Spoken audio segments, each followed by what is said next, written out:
Peace to the world. We are in the new Black Wall Street. Yes, I said new Black Wall Street inside of Star Status, which is a store that represents athletics and inner me. Welcome to Star Status store. It is the home of inner me and athletics. Inner me is all about crystals, crystal jewelry. We customize the jewelry in the store if you want us to.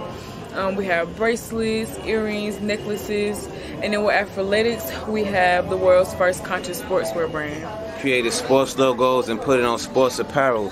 So you can see right here, we have Mansa Musa on the basketball shorts. We also have the ancient Egyptian Kemetic Herus on football jersey, tackle twill, captain's tag, heavyweight mesh, all quality material, authentic sports apparel. And y'all come see us at the new Black Wall Street Star Status store on Choctaw Street. Peace. Yes indeed, yes indeed, yes indeed, y'all. Peace, love, and light to the family that's out there. Greetings to everybody in the building. To this day! Yes, we here. To this day! Before we begin, I want y'all to know this Sunday, 11 a.m. Rising Eastern Time, your brother Red Pill will be presenting in the series of The Fear of a BLACKAMOOR Messiah, the most updated version. This one is called Jason. Yes, Jason. And the brother Red Pill will be building on this topic tonight for the show, so stay tuned. Thank you. Go to KTL University for tickets. Indeed, yes, yes, yes, yes. Okay. That was a word from our sponsors. We're back in the building. Yes indeed, yes indeed. But yeah, man, I'm excited about this upcoming lecture. Right on time. I was looking at the January 6th hearings today. What a crock of BS. We'll talk about that, and we'll talk about some a whole slew of things that are going on in the world right now that we're going to be building on further on Sunday for the Fear of a BLACKAMOOR Messiah lecture. All right? Let's go and do the roll call. Let's go and do the roll call and see who is in the building so we could start this show up. All right, we got Houston in the building. Shout out to Houston. Shout out to the family in Houston. Peace, love, and light. You know what I'm talking about?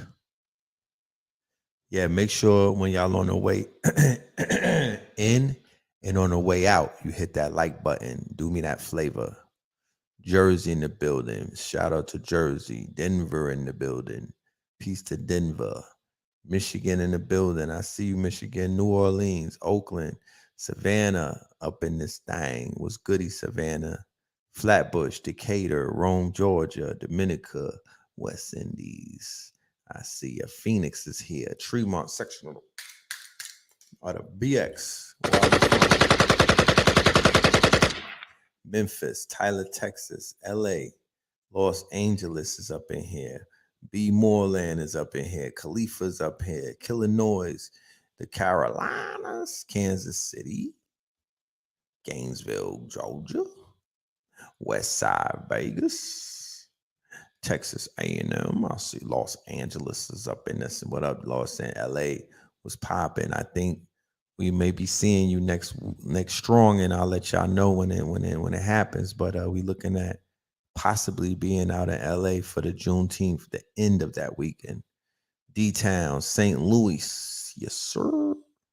Them solar flares, you damn right.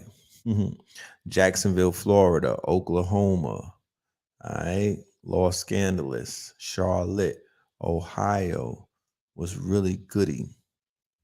So as we can see, the family is deep in the building from all around, all of the provinces, all of the ley lines, where the people domicile. Y'all are tapping in from all over the USA, across the pond and along the borders of the world. All right, we got a global audience tonight. I just want to say welcome to everybody. Salute to everybody. You feel me? Salute to everybody. You looking forward to seeing y'all at the okay, so you know about the Leimert Parks and in Kush. Okay, okay. Yes, yes. Yeah, I look forward to seeing myself out there as well. It's been a minute since I've been on the West Coast. I want to tap into everything that's going on positively out there because I do see some, y'all do got some shit going on that I don't want to have a part of, but that's neither here nor there. You know what I'm talking about?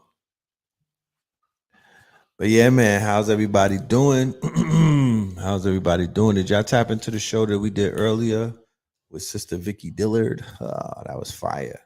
Me and Blue Pill have a powerful episode of KTL Radio that we did with Vicky Dillard earlier today, about 2 hours ago. Yeah, that shit was lit, right? Super lit. Y'all make sure y'all go and check that out. Yeah, I know Leimert is popping. I could attest to that. Leimert is popping. Every time I go out there and I pull up on Leimert Park, I'm I feel the energy and whatnot. I'm impressed. You dig? So yeah.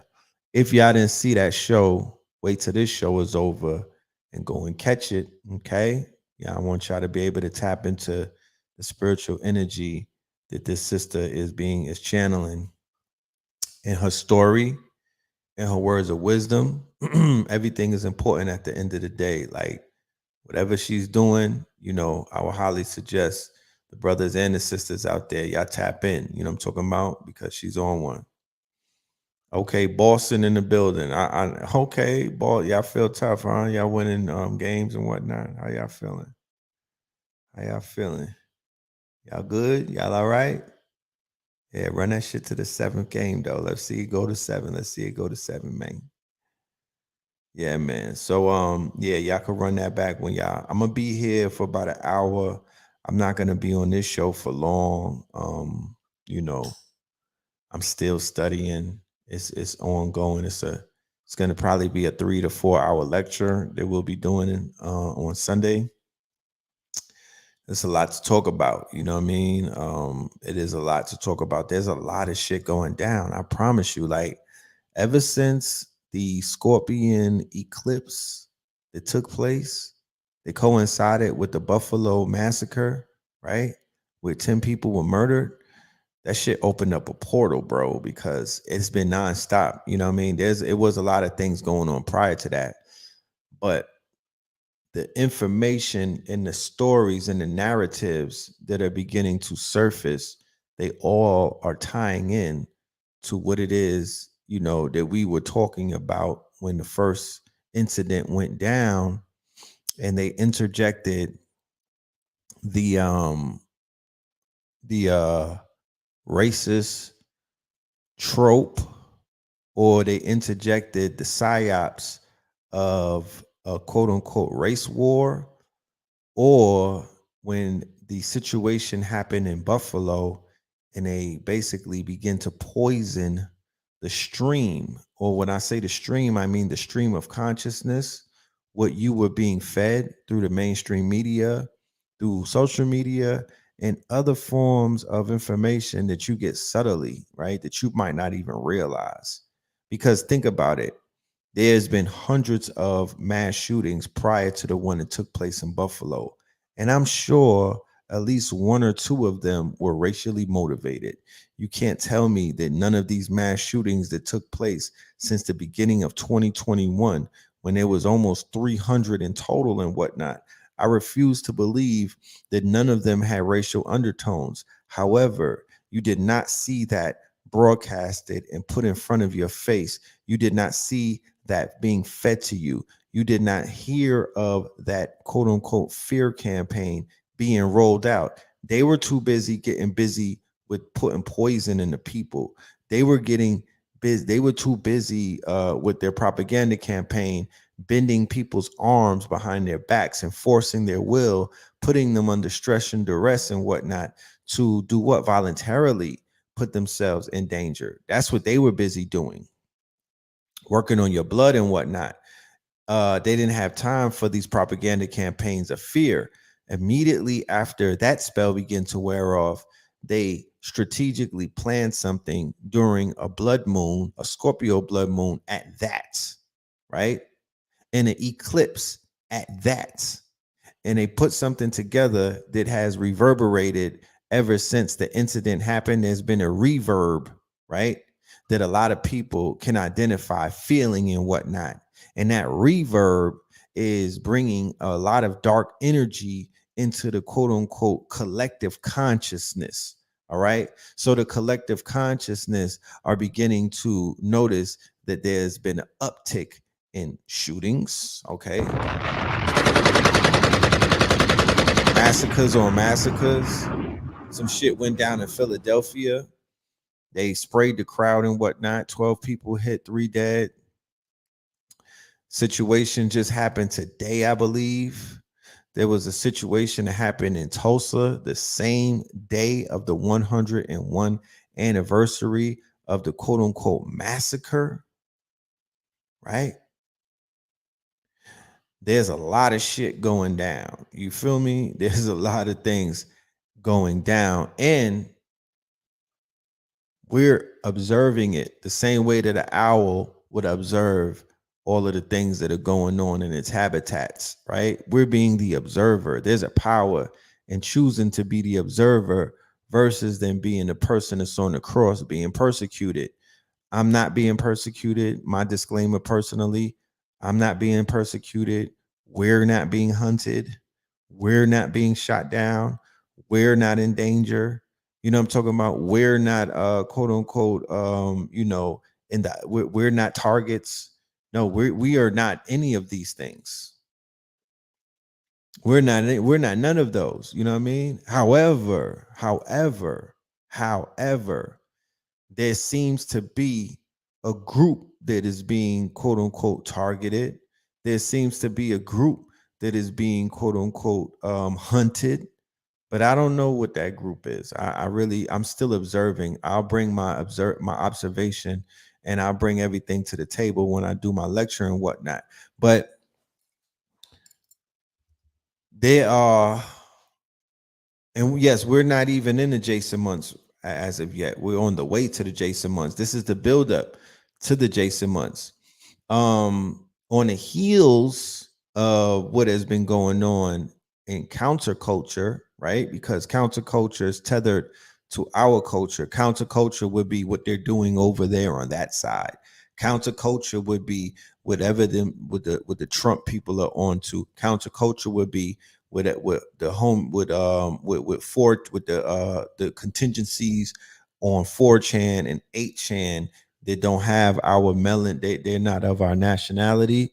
You know, we can identify that as the counterculture and whatnot. That counterculture though is somewhat intertwined with our culture, and our culture is also, since this eclipse, there's been a lot of quote unquote misfortune taking place in the culture, more specifically right here in Atlanta, Georgia, where I'm at. Right? In Atlanta, Georgia, it seems to be a dark cloud over the city in the past month or so. There's been incident after incident after incident after incident after incident, right? The first major incident that somewhat startled a large contingency of people in this city and thus worldwide was the takedown of the YSL group, right? Or the YSL gang. Now, the significance of the YSL gang in regards to the quote unquote cosmic alignment that was taking place is the fact that the Scorpio blood moon is the main focus of this whole situation that we're talking about. When I do the lecture, I'm going to really focus, and I'm going to I'm going to take you back to what that moon represents. We'll break it down. We'll go into the quote unquote the folklore involving eclipses. We'll speak about the power of what blood moons represent, and then we'll also give you a celestial breakdown of what Scorpio represents. If anybody is a fan to the show, you already know me being a Scorpio myself, and Blue Pillar and KT the Arch Degree. We speak on the Scorpio and AA Rashid. We speak on Scorpio, all things Scorpio, right? So we know, right, and we're aware This Scorpio is very heavy in sex, right? And murder, okay? And death and rebirth, right? All forms of sex, because when you're dealing with death, you're also going to deal with rebirth. When you're dealing with the sexual organs, you're dealing with reproduction and whatnot, right? So the quote unquote gang that initially brings about the RICO in the Young Thug situation, it's not necessarily YSL, it's his connections to sex, money, murder, right? So sex, money, murder, that's a Scorpio trait. That's all Scorpio. And then it was in a Taurus, constellation and whatnot. So we know Taurus is home, Taurus is money as well. So the sex, money, murder aspect of Young Thug's indictment, the fact that they revealed allegedly that he's responsible for 50 bodies in a city, right? The fact that they spoke of his involvement in multiple shootings and multiple quote unquote crimes of gang affiliated crimes throughout Atlanta since his rise to fame in 2013, 2014 and whatnot. That had a lot of people shocked. A lot of people's energy was low. A lot of people felt like this whole RICO thing is an attack on their quote unquote freedoms. And then right after that, one of the members of the quote unquote crew or the record label, Lil Keed, right? Little Keed, he dies.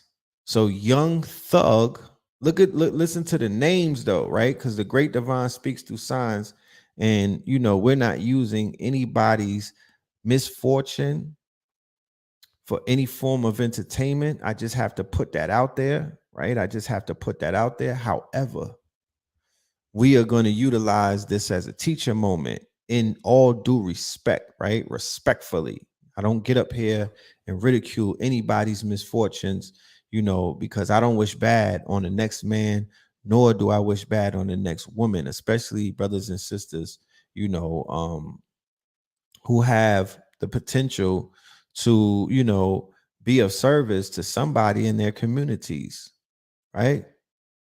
Every nigga is a star, but I will report the fuck out of what's going on. I'll speak my truths and I'll give you the facts and whatnot, and I'll lay it out for you. You know what I mean? You make the decision. You know what I'm talking about? As the observer, you could be the judge and the jury and whatnot. That's all on you. However, I'm not going to do it, but I'm going to point out things that I'm seeing and I'm picking up. So Little Keed, right? Like little kid, and then Young Thug, right? These artists, although they have their days in court, and I'm not here, like I said, I'm not going to show up for jury duty. I'm gonna rip that shit up. I'm not pulling up. You ain't that's not one of my civil duties that I'm ready to just live out. However, the type of trial that I will be a part of is the people's court. And I'm going to say that although Young Thug's influence on the music industry, it is what it is. Dancing is good, moving your ass and whatnot is therapeutic. But we understand from a standpoint of what the lyrics represent and what the overall content that was being sold to the children, to the adults, and to everybody who had an ear within an earshot. We know that music could have been of a better vibration, right? I'm not here to judge, I'm here to smudge. We know that the music that was being produced could have had a stronger message attached to it and whatnot. We know that we'll be contradicting ourselves if we were to say that, shit don't come back to bite you in the ass and whatnot. That's the times that we're living in. It's all about frequencies, nothing personal. It's all about frequency. And it's really about certain frequencies being shut down in these days and times because there's a new frequency on the horizon. And if you don't realize what's taking place, I don't really know what to tell you. You just won't be at the platinum party with us and whatnot. It's not my job to basically help you to see something that's very evident at this point, that the frequencies are beginning to change. As above, so below. There's a real great reset taking place. There's a real shift taking place. We could speak about what's going on the mundane, with the DA and how they tap the phone and all of these things, but that's mundane. Let's talk about the higher version of why the Atlanta's on shutdown like this. Why the quote unquote one of the biggest artists, I would say the biggest artist next to Pluto, because Atlanta is underneath Pluto energy right now. It's been like that for a minute.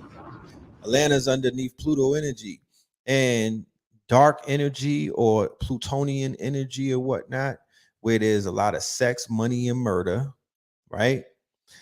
I would say that that's similar to, you know, the manure that you will put down on the fertilizer that one will put down in order to grow something from. You know what? When before you see the light, you're gonna have to see the dark. So these days of darkness that the inner cities are going through, these upticks in murder and crime that we're witnessing in urban and hood America or urban America, the killing fields that they're becoming amongst the youth and the young adults and shit like that, that's a degree of rites of passage. That's his degree of, you know, the shit that we went through as an older generation.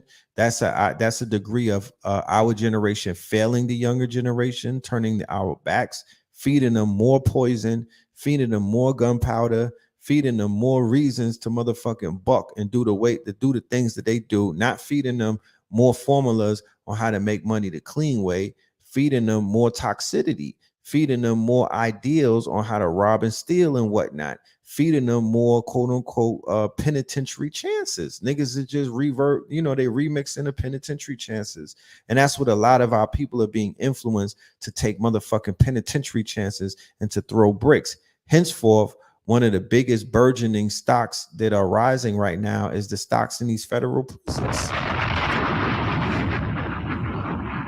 Especially during the Biden administration. So this is the same DA in Atlanta, right? The one who just brought the RICO case on Young Thug, and prior to that, she brought the RICO case on YFN Lucci, and then prior to that, I believe she was behind a RICO on Hood Pablo Juan. But she initially cut her teeth by bringing, in 2012, she brought a RICO case against the teachers in Atlanta. Do y'all remember that case when there was a group of black teachers who were helping the students cheat because they needed to keep up with the quote, they needed to improve their numbers to remain funded inside of this school system that has a very horrible track record and things of that nature? Do you remember that? When they had all of these teachers on a perp walk and whatnot, and they hit them with a motherfucking RICO? She's behind that. Yeah, that's the DA.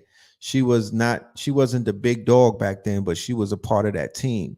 So that's how she cut her teeth and whatnot. And that's her work, right? So if she could put teachers on a RICO, my nigga, then you know that the rap game in Atlanta is coming to a halt with the rap game that you knew, right? Not to say that they're all rap in Atlanta, because this is an empire for creativity and whatnot. However, it is under the watchful eye of the quote unquote, Federal Bureau of Investigation, along with other quote unquote departments who feature firmly in the quote unquote COINTELPRO motifs. This is what they do.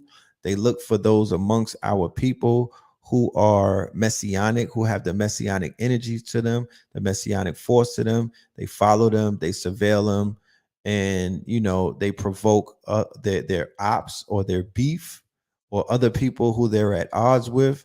They do a good job of provoking them to quote unquote be the ones to either take them out or to take each other out. All right, they knew about the situation with Young Thug and YFN Lucci for mad long. Why didn't they do anything about it? They said they was watching them since 2013, right? So these dudes was going at it for years trying to kill each other. Why didn't they interject then? So it's that dirty kill Beverly.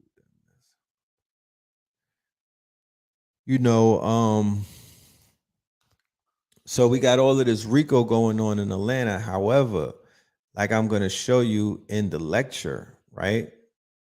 Like I'm going to show you in the lecture, Atlanta is an interesting place because it fits firmly into the conversation that we're going to be having dealing with the fear of a Blackamoor Messiah, because Atlanta, or the state of Georgia for that matter, but right outside of Atlanta is the quote unquote home for the holy shrine of white supremacy, and that would be Stone Mountain, right?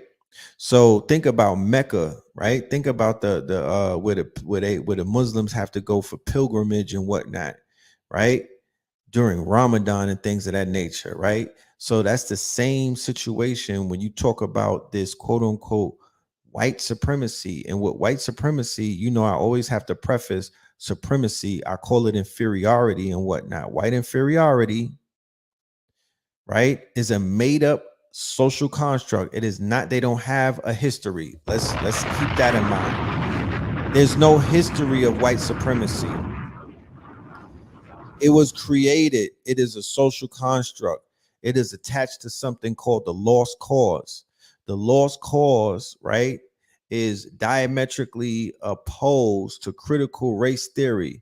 The reason why they popped out a few years ago, leading all the way up to this year, all of the southern states were up in arms, ready to secede, ready to go to war, ready to get busy. Why? Because you were threatening their false existence. Their existence as a culture is built on a deck of cards. They cannot afford anybody to pull one card away. I promise you.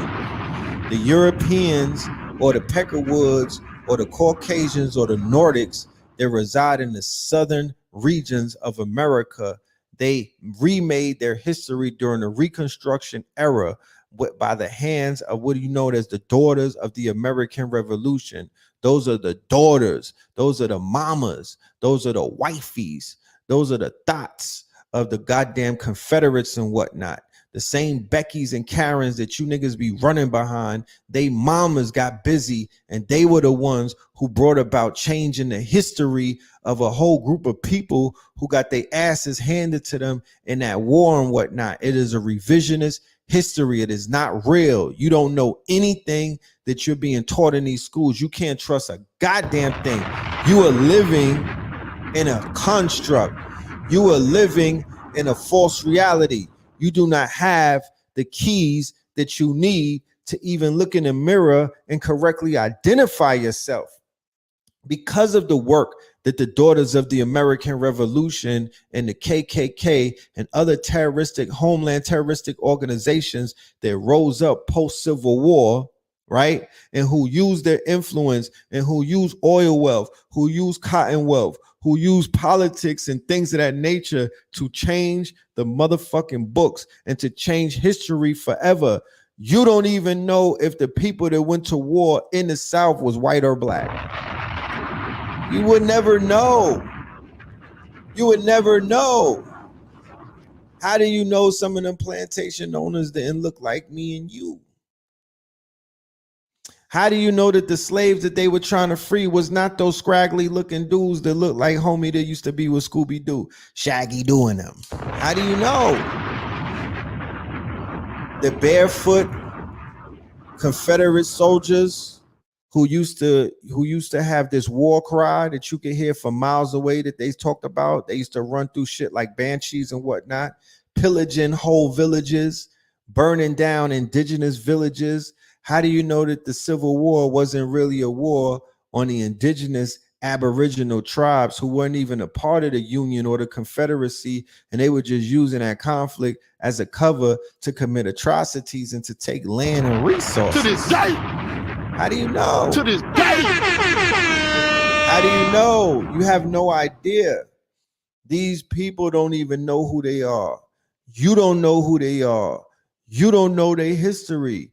As a result of them and Reconstruction and whatnot, you don't know your history. Thank God we have these master teachers and whatnot from all angles of life, from all schools of thought and knowledge and whatnot.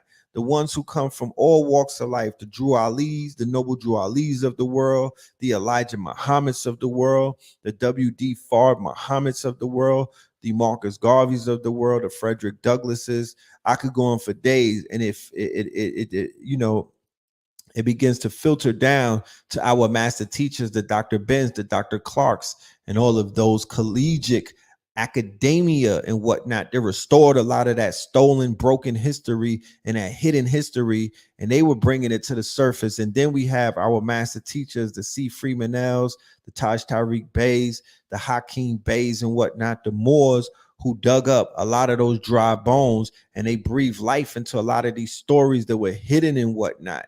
You understand what I'm trying to explain to you? And then the Phil Valentines, the Bobby Hemmings, the Dilbert Blairs, the ones that gave us our cosmic galactical memory back. You understand? The metaphysicians and shit like that who helped us with our biological makeups, our electric body, the Dr. Africas and the Dr. Sabies of the worlds and things of that nature. And then the honorable Dr. Frances Cress Welsing, she came with the research, you understand, and made it plain and whatnot. She came with the collegiate research and the ISIS papers, and she explained to you what the conflict was really about from a historical a biocellular level. That's what they did. That's what they did. You feel me? That's what they did. They came and cleaned it up and whatnot. They helped the Dr. Yorks of the world, right? I gotta say his name because the Louis Farrakhan's of the world, what's my good name? Khalid Muhammad. What's the God? Khalid Muhammad.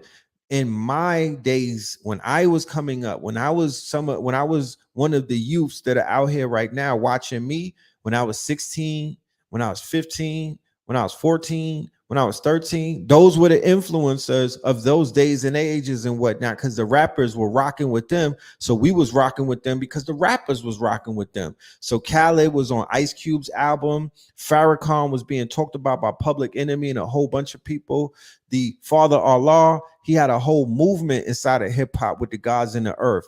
The majority of all of the rappers in the late 80s from what they call the golden era, they all got body. They all got body. So they was putting lyrics in there. They was putting gems inside of their lyrics and whatnot. They was feeding us in the lyrics. And we was like, yo, we ain't never heard no shit like this before. Because I promise you, if you would have left it up to Gone with the Wind, if you would have left it up to the South, if you would have left it up to these quote unquote, the descendants of these quote unquote treasonous traitors, oh man, you would have never known nothing. You would have been thinking that these people were Superman your whole life.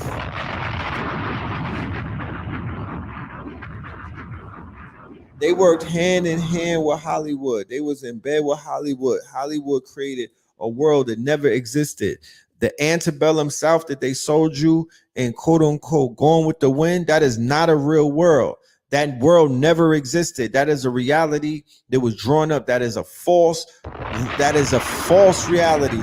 All that shit that they showed you in Hollywood during antebellum slavery days, that was all made up. They made it up. I promise you. The times of Reconstruction, and then after that, when the Europeans implemented Jim Crow, that's when they switched the books. They switched everything up. They changed everything. They rewrote. That's what Reconstruction is. They reconstructed the motherfucking history. They erased the Aboriginal indigenous footprints on this whole Northwest of Mexico. They blew shit up. They scrubbed the mountains down. You know what I'm talking about? They did a lot of things to cover up their quote unquote lies. Is lies on top of lies on top of lies on top of lies, to the fact and to the point that leading up to right now, right? You have today, they put out the January 6th hearing, right? About the January 6th coup d'etat attempt, right? The attempt to quote unquote create a coup in America. It was thwarted, right? Without even bringing the army in. You know what I'm talking about? I don't even know who broke them up. Who broke? The army didn't even come in, and they didn't succeed in their coup d'etat. However, it's the same thing, the same type of denial that you see them have, the same type of bold-faced lies that they get in front of the cameras and tell and whatnot about January 6th. When we all sat back and we know what we saw. We know that if it was some melanated people scaling that goddamn wall and climbing into the cap, they would have trials for treason, and they probably would be hanging niggas, or they would have put them in front of the firing squad, and niggas would have showed up to watch it and whatnot. You dig what I'm saying? They wouldn't let black people get away with that. They would have been handing out life sentences, left and right. They would have made examples of mad niggas and whatnot. They would have snatched the people that you friends with on Facebook and locked them up too. But they never did any of that to these quote unquote insurgents. They never talked about their online activity. They never shut down none of their online channels. They didn't even really slap them on the wrist. And motherfuckers fell back and was like, okay, what's the next distraction that we should be focusing on? You know what I mean? Because I don't rock with the popo like that. But shit, you could have did a citizen's arrest. You could have became a vigilante and did something if you didn't want. You understand? But they the same way that they denied everything that happened, and they like, nah, I don't know what you're talking about. We didn't do nothing wrong. You know what I mean? It was just a little, niggas got excited. Like, it wasn't an insurgency. We was just inside the building, chilling. No. These are the same people. This is the same mind state. This is the same egregor. These people come from the same quote unquote petri dish, right? That has created this Southern culture that is standing on a fucking lie, revised history. It's a myth called the lost cause, right? They are a lost cause because of the lost cause. And they walk around living in fear because of the lost cause. They don't have any real cause because of the lost cause. Their cause is lost. So now they're moving with this whole replacement theory thing. That is a part of the lost cause. Now, during the lost cause, the rise of the Homeland Terroristic Organization, right, which was their quote unquote, their arm of chivalry, or their arm of the extension of what they saw with El Cid and the quote unquote Knights of Shining Armor in Spain and the quote unquote Iberian Peninsulas and other places where they revere. This is part of their folklore. They revere Charles Martel. They revere El Cid.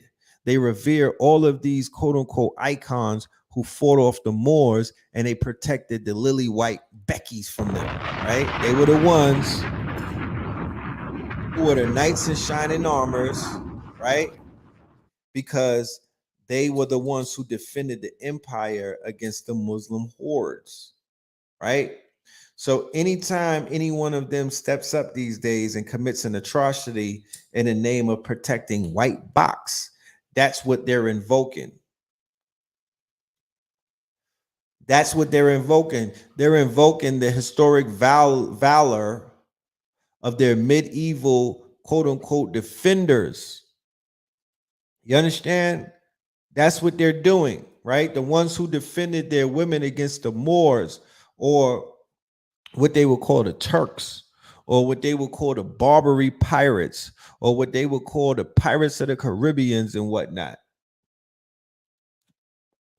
or the Muslims, or the Saracens. Pay close attention to what's taking place, because that's why these police, they get smacked, they get slaps on the arm.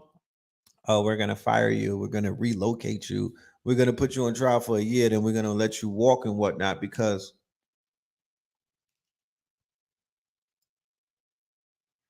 you're part of the invisible empire. You're part of this network. You're a crusader. We know what you signed up for.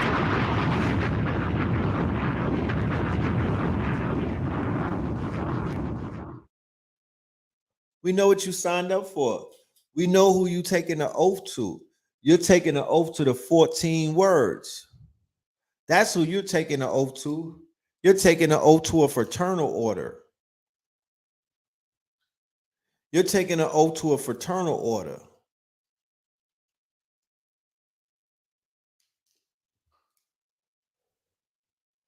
You're taking an oath to a empire and a cause,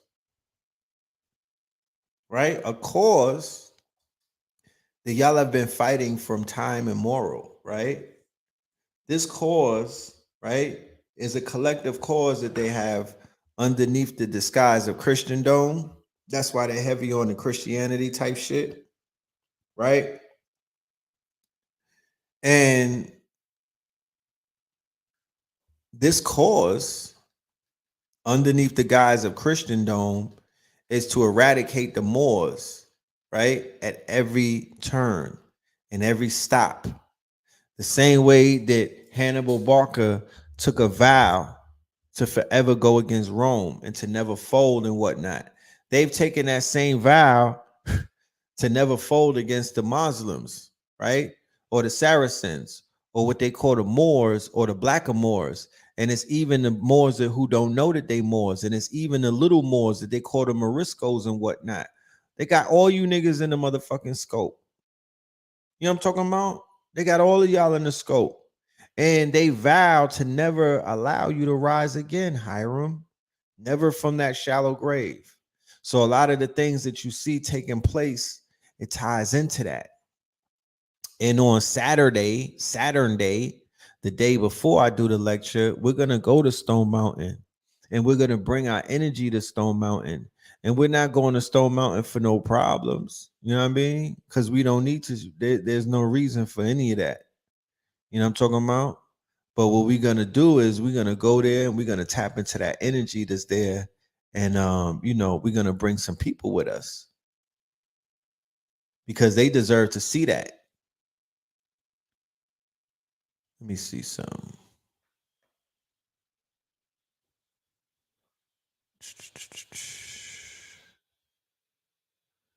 Let's do a little research on Stone Mountain real quick.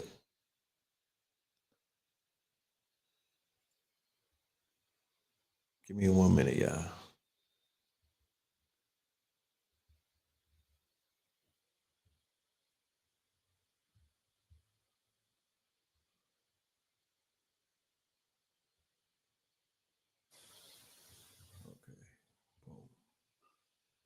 All right, so as you can see, this huge crystal.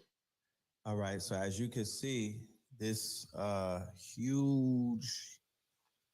All right, family. All right. Hold on.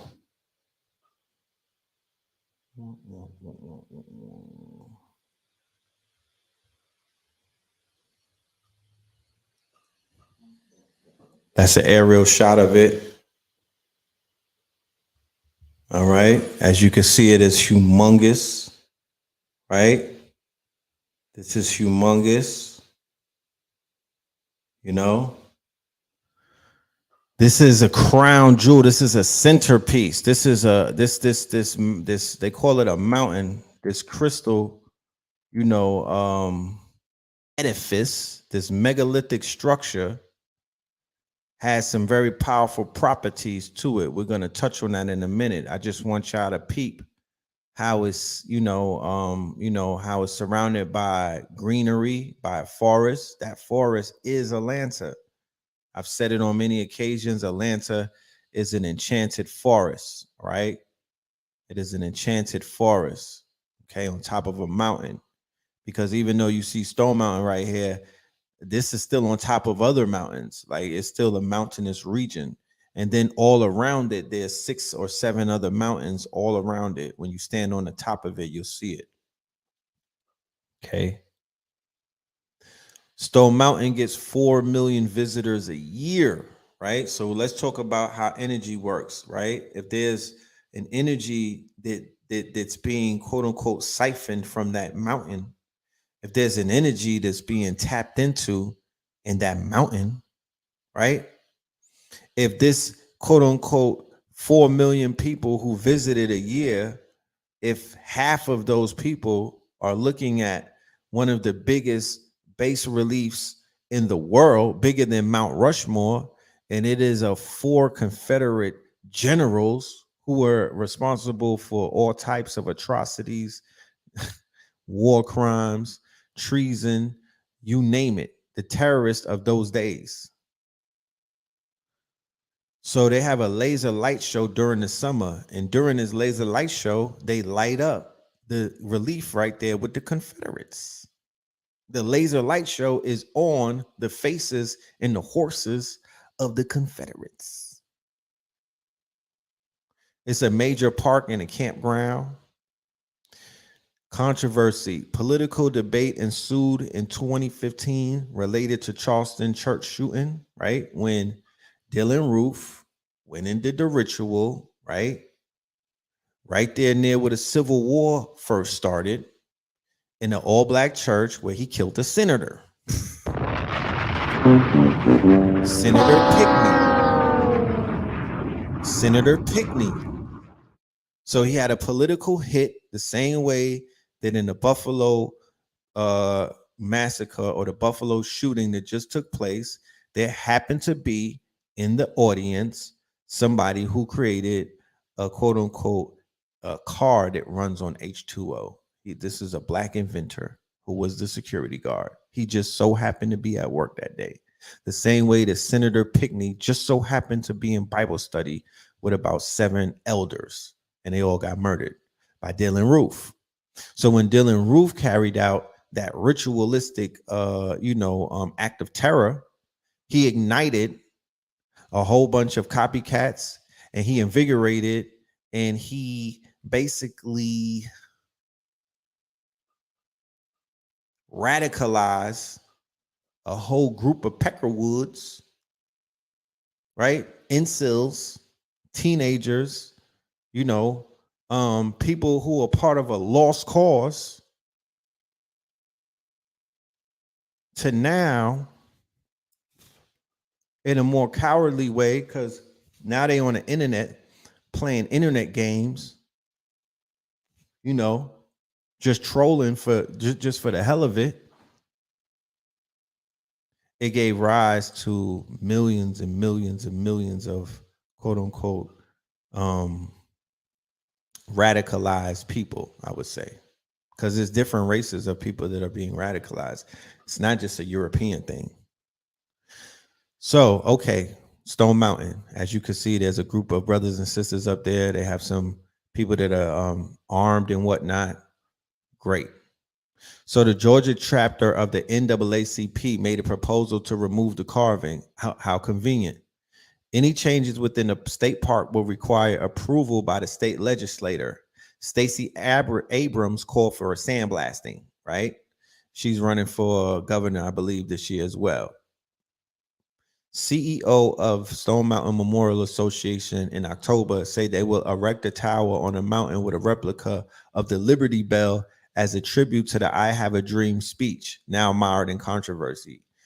So as we could see, this shrine to white supremacy, or this shrine to a homeland terroristic organizations, right,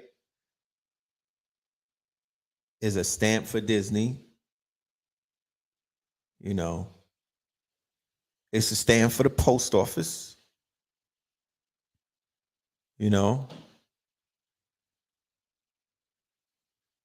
It's part of American culture. So this is their shrine.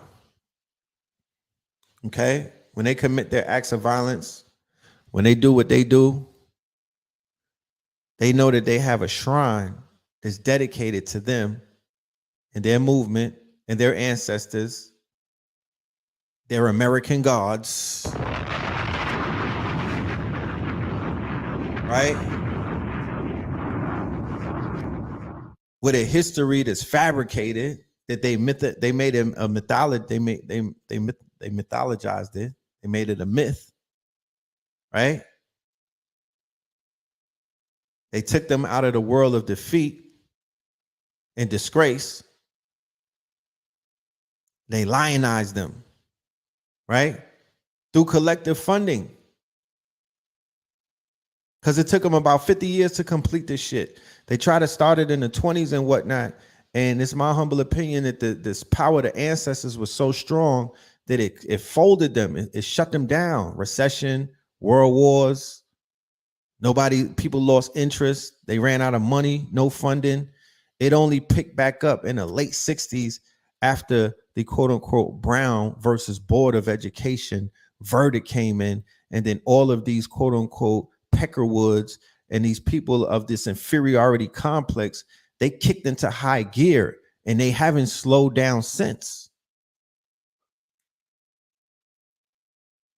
And it's always been around the education. So the reason why, and we don't know why critical race theory was such a hot button topic, they will never get into the narrative of it. They won't go deep. They just gave you the surface of it because it's diametrically opposed to this lost cause. This is what they have standing on a house of cards. This is their existence. It could be blown over. It don't live in the brick house like the pigs do. You know what I'm talking about? It don't live in a brick house. To this day. This easy work. So Stranger Things is featured. They feature Stone Mountain in the backdrop when they have the scenes where they're walking on the train tracks. All of that is Stone Mountain. Several scenes are filmed around Stone Mountain in Lithonia. Okay. So this is not my words, red pills. This is this is what when I was doing my research, this is what came back to me. The most potent symbol of white supremacy is the Stone Mountain carving, or in my words, as I call it, white inferiority. Of all the Confederate monuments under fire, few are more figuratively weighted and literally fixed than the 1,700-foot high outcropping of granite outside of Atlanta, with carvings of Robert E. Lee, Thomas Stonewall Jackson, and Jefferson Davis. Covering more than 17,000 square feet of mountain and 40 deep in the crannies, the carving is reportedly the largest flat relief sculpture in the world. Let's just get some of the facts in, because I don't want to be, I like giving y'all facts. Looming over a popular public park like a Stone Age billboard, it was conceived by Southern Confederate groups a century ago at the birthplace of the modern Ku Klux Klan and remains an icon for white supremacists. Now, calls to remove what may be the planet's largest Confederate monument have roiled Georgia's gubernatorial election and sparked what could be the most complex of the hot red button rebel memorial fights erupting across the country. Stacey Abrams, the African American minority leader of the Georgia House of Representatives, who is seeking the Democratic nomination for governor, last month declared the carving a blight on our state and called for its removal. Several Atlanta Democrats and a local NAACP joined her. Many Republicans and Southern heritage groups condemned her position as divisive. So this is what they have here written in stone when it comes to the stone. So we are aware of this because even when they sensationalize what Stacey Abrams is doing and they get you emotionally caught up in it and they put you in a spirit cooker, pressure cooker, right? Remember this, if they don't bring this up, that means that they're being facetious and they're just stringing you along and they're not giving you all of the information. A portion of a 2001 state law passed during the furor that stripped the Georgia flag of its Confederate stars and bars explicitly protects the carving from being altered, removed, concealed, or obscured in any fashion. What? For all time. Right?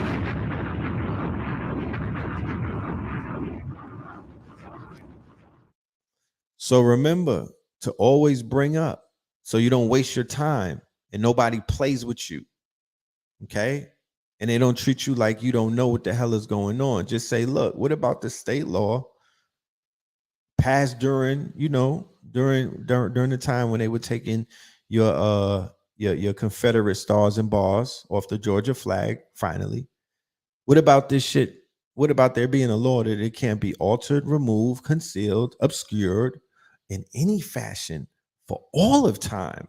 Meaning that when we all gone from this planet, when the Anunnakis come and take the rest of the gold, when we turn into fifth and sixth dimensional creatures, when everything changes, that shit's still gonna be sitting right there as a testament. So when people come from another star, a whole nother dimension and whatnot, that's how they're gonna see our history in Georgia.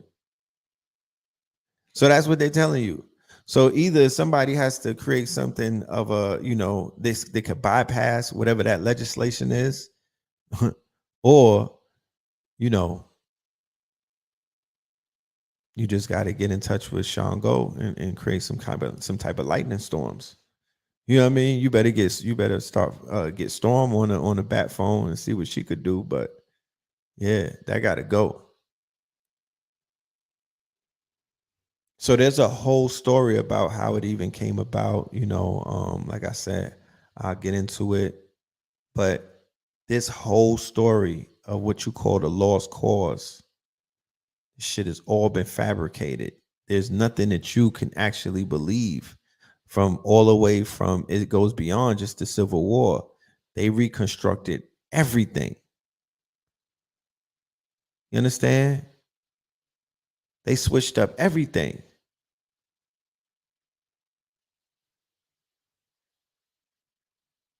Nonetheless, the lost cause have never died in American culture and politics. Let me say it again. Nonetheless, the lost cause has never died in American culture and politics, though as the years went on, it will seldom be espoused in a short of stark language used by Johnson. It has endured in modern tastes for Civil War memorabilia and art, such as the epic films Gone with the Wind and Gods in General, as well as in ambiguous uses of the Confederate battle flag to oppose civil rights and represent Southern identity.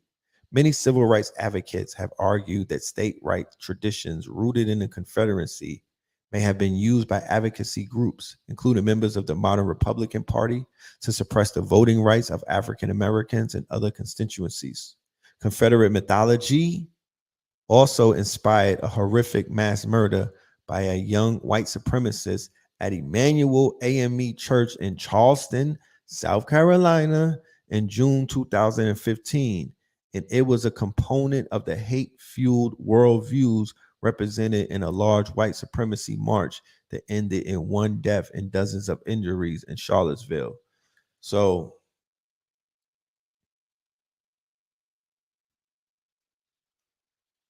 the lost cause, an interpretation of the American Civil War, viewed by most historians as a myth that attempts to preserve the honor of the South by casting the Confederate defeat in the best possible light. Fake news, programming, malware, virus, right? Changing history, thus changing the fabric of reality in and of itself.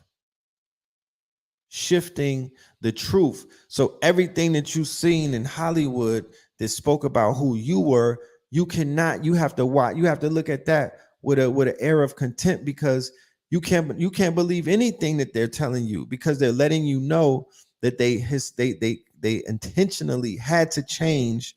So what did they change it from? That would just be my $1 million question. If they was going to the lens to change this shit so much, what the hell did they take out?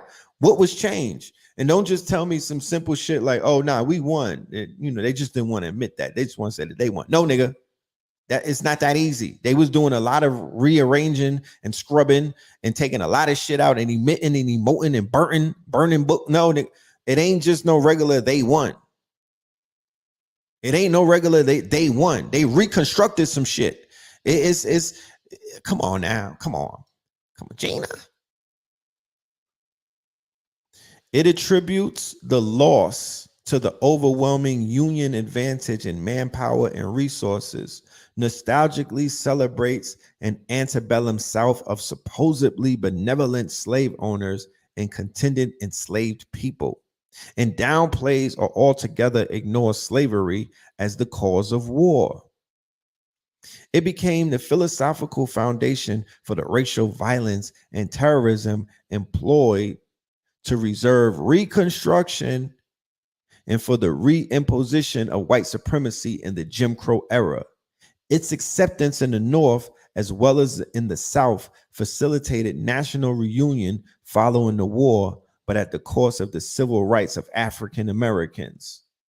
All major wars and their aftermaths compel a struggle over their memory. Commonly, war leaves emotional, logistical, and physical challenges of the mourning, recovery, even survival. Great loss is a universal element in the harvest of war. We see it in countless cemeteries across modern landscapes and monuments of all kinds, and in the less visible ideologies that emerge in the struggles over interpreting and explaining the meaning of war. Sometimes the losers of wars prevail over winners in contests to shape historical memory. Let me repeat that again.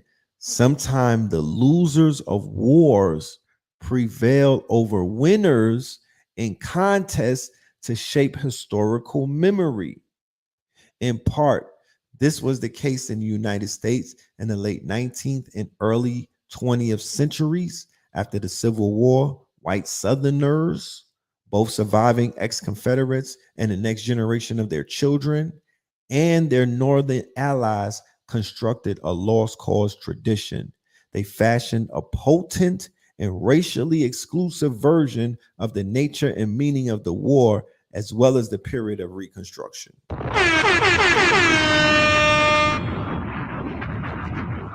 Hold on. The lost cause emerged amongst ex-Confederates as a series of mourning rituals and as a psychological response to the trauma of defeat, right? The trauma of defeat. Okay. So you talk about your PTSD and what you suffering from and how your Negro ass is scared. And I'm here to let you know, no, my nigga, you got to understand they got the same PTSD. They remember getting their asses handed to them. They got whooped. Okay. They got whooped a few times. You niggas make it seem like they was unwhoopable. They got their ass handed to them on many occasions. They got washed for centuries. Let's be clear. They didn't just come over here and take shit over, bruh. You know what I'm talking about? You was reading lost cause textbooks, nigga. You a lost boy. You down with the lost boys? No, nigga. It took them a long time. It took them hundreds of years. Your hood wasn't gentrified just like that, nigga.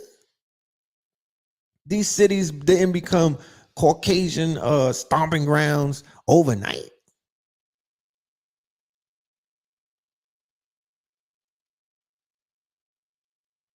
Harpo. Yeah, we give certain groups of people so much of our energy. I'm just here to demystify things. You understand? I'm just here to add, some type of disruption to the program. They're not who you think they are. The fact that the story was rearranged, it has the effects of that is immeasurable. People got to endure all up and down the South and even in the North. I'm going to show with the chart. There's statues.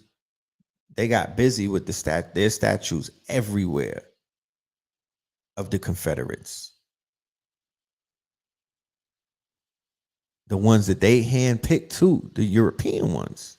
Because there was black Confederates. Don't think that there was a war with the South and it wasn't niggas in the South that was fighting. Like, let's be clear.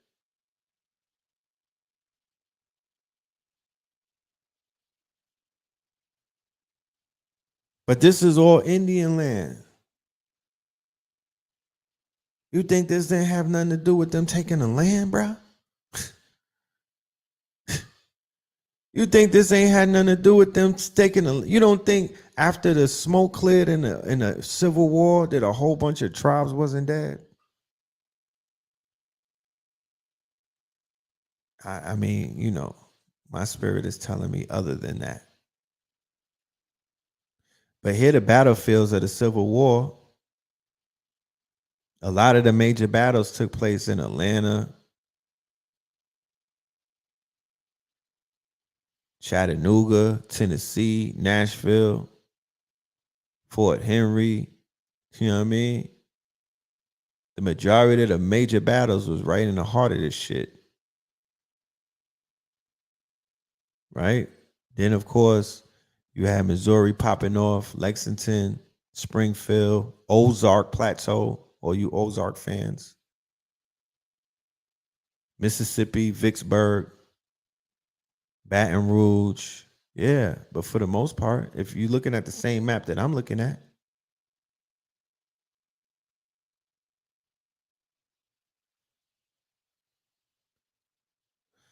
so Stone Mountain, the world's largest shrine to white supremacy, the lost cause. Don't forget that. It was on Thanksgiving of November the 25th, 1915, that the KKK initiated their ritual to breathe life into the second rising of the Ku Klux Klan. It was the second birth of it in America. It already was birthed in the 1800s and it died down. And this was the second rising of it. So a dozen men, a dozen Europeans who had lynched a man named Leo Frank, right? Leo Frank was a very, very world-renowned trial, right? This case was one of those, it was the OJ of that day. And a mob took him out of the jail and lynched him. They hung him. So this same mob on Thanksgiving went on the top of Stone Mountain and burned a cross, right? And declared the rise of the KKK. This was right after the movie. This was right before the movie Birth of a Nation came out, because I believe Birth of a Nation might have came out around Christmas or something of 1915. I could be, let me check the dates, but I think that's what it was. However, Stone Mountain was already property of a Klansman at the time, right? So they gave them the permission to use the mountain to do anything that they wanted to do. Multiple rituals, as you know, multiple lynchings and other things have been said to have taken place on that mountain.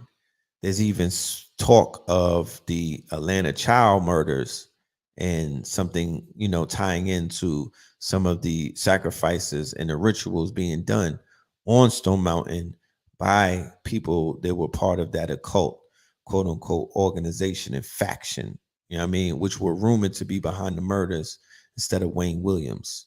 Okay.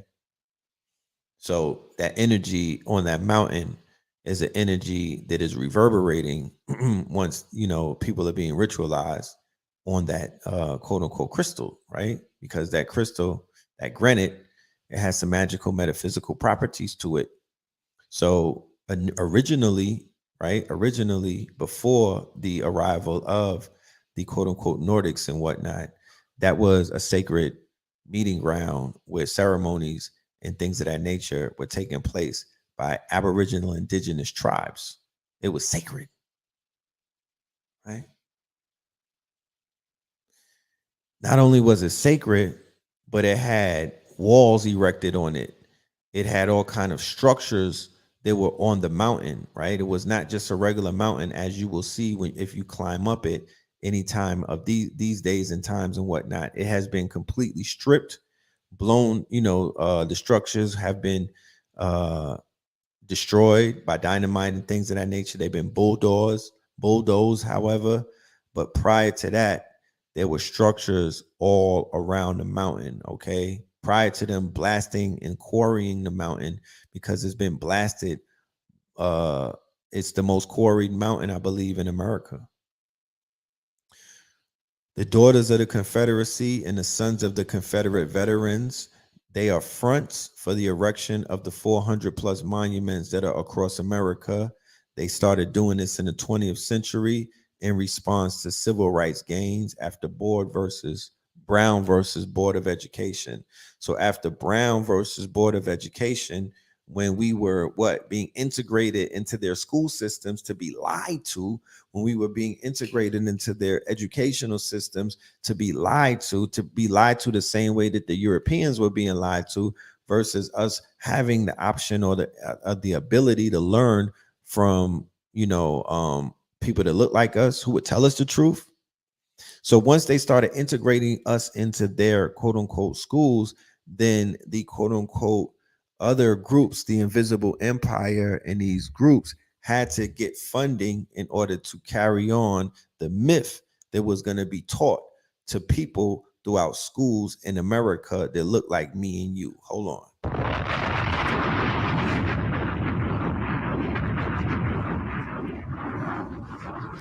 Granite is a huge charger.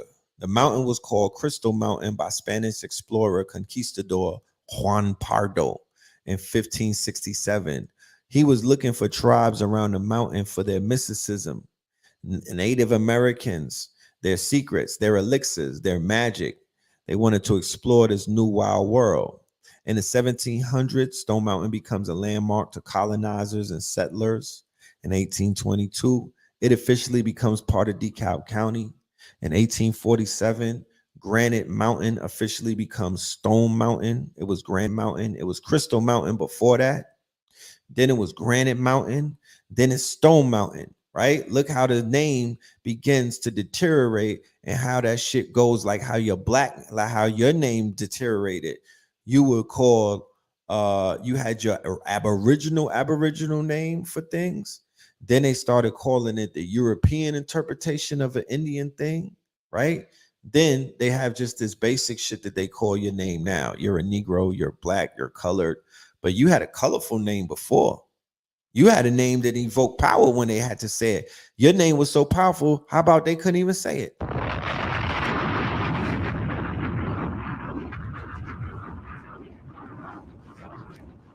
So it goes from Crystal Mountain, right, which evokes a certain type of, it gives it already a definition as to what it is. So you begin, once you come amongst it, you're not going to look at it like it's a stone.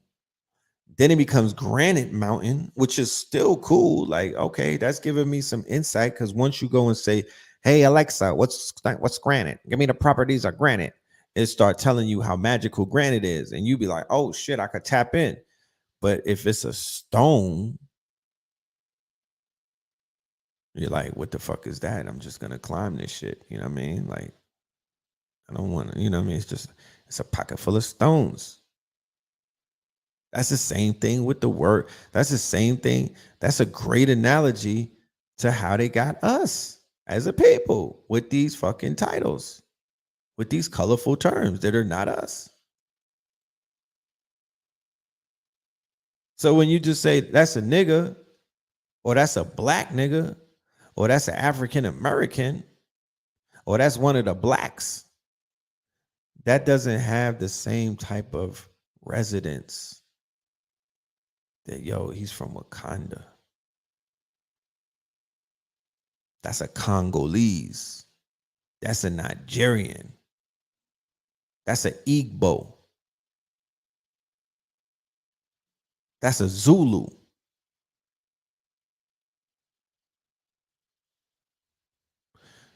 So by Civil War, right, by 1864, the Battle of Atlanta turns into the burning of Atlanta. And the Village Inn was turned into a Confederate hospital.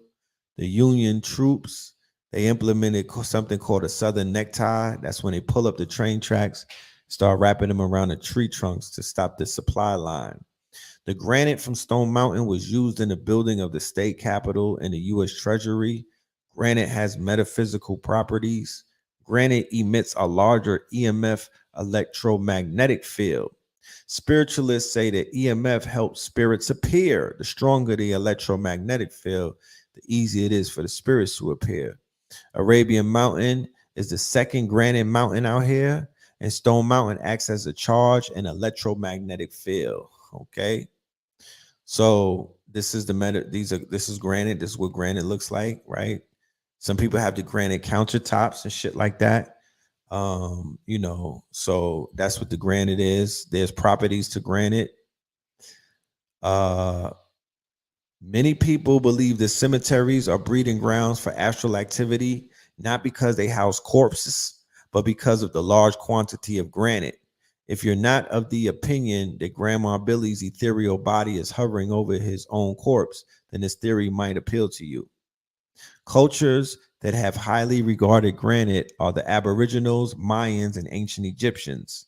As stated above, the Egyptians had access to the Aswan granite, which is partly from by the Nile. Theories suggest that the life-giving source, that is the Nile River, receives spiritual properties from the Aswan granite. Physical properties of granite. Granite is comprised of quartz and other lesser known minerals. Granite is formed from magma and is most common in familiar indigenous rock. Granite is also mildly radioactive. So all right, boom. It increases physical health. Granite is affiliated with lending strength to your physical health. Wear granite if you want your hair to become stronger and make your soft tissues, muscles, and bones firmer. Granite can also help with health ailments related to your head and face, such as headaches or acne. Increase abundance and protection. People who long for more abundance in their lives, whether related to their finances, their love life, or the success of their business, should wear a granite talisman.